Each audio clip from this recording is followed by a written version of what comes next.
नमस्कार मित्रों, हमारी चैनल में तमारू स्वागत है। धोराजी में एक અત્યંત હૃદયદાયક અને કાળજું કંપાવી નાખે તેવી ઘટના સામે આવી છે, જ્યાં કાકા કાકીની અંતિમ યાત્રામાં સામેલ થવા સગા ભત્રીજાનું પણ શમશાનમાં જ હૃદયરોગના હુમલાથી કરુણ મોત નીપજ્યું હતું। 2 દિવસના ટૂંકા ગાળામાં એક જ પરિવારમાં 3 મોતના અણધાર્યા બનાવોથી સમગ્ર પંથકમાં ઘેરો શોક અને કલ્પનાંત અને ભારે હેરાટી વ્યાપી ગઈ છે।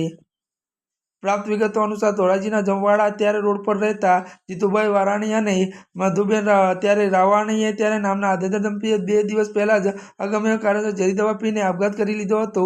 आज रोज ज्यारे आ बंने अंतिम यात्रा निकળી હતી ત્યારે हिंदू रीति रिवाज मुजब तेमनी अंगणी संस्कार विधि माटे दोणी पकड़ीने तेमना 41 वर्षीय भत्रीजा दीपक किरीटभाई रावणिया गया हता। જ્યારે શમશાનગૃહમાં કાકા કાકીની અંતિમ વિધિ ચાલી રહી હતી ત્યારે જ રટાણે અચાનક દીપકને છાતીમાં જોરદાર દુખાવો ઉપડ્યો હતો અને ત્યારે તેઓ શમશાનગૃહમાં ઢળી પડ્યા હતા અને તાત્કાલિક સારવાર માટે હોસ્પિટલ લઈ ગયા, પરંતુ ત્યાં સુધીમાં તેમનું પણ પ્રાણ પંખીડું ઉડી ગયું હતું। કાકા કાકીના દુઃખદ અવસાન આપઘાતમાંથી પરિવાર બહાર પણ નહોતો આવ્યો અને ત્યાં યુવાન ભત્રીજા અચાનક મોતના સમાચારથી ઘરમાં માતમ છવાઈ ગયો હતો અને સૌની આંખો ભીની થઈ ગઈ હતી। અત્યાર માટે બસ આટલું જ। અમારી ચેનલમાં નવા હોય તો અમારી ચેનલને મિત્રો લાઇક, શેર અને સબસ્ક્રાઇબ કરી દેજો। ધન્યવાદ।